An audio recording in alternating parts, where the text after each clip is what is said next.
Militer Israel merilis video yang menunjukkan pihaknya berhasil mencegat puluhan ancaman serangan udara yang diluncurkan dari Iran menuju Israel.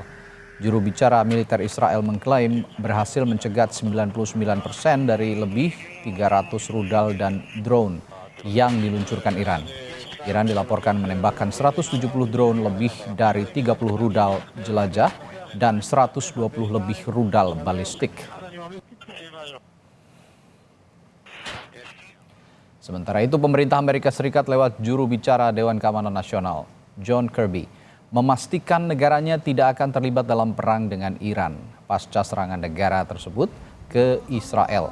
Kirby mengatakan, Amerika menghormati sikap Israel jika akan merespons serangan tersebut, namun Amerika tidak menginginkan perang meluas di kawasan itu. Now, whether and how the Israelis will respond, that's going to be up to them. We understand that and respect that. But the president's been very clear. We don't seek a war with Iran. We're not looking for escalation here. We will continue to help Israel defend itself.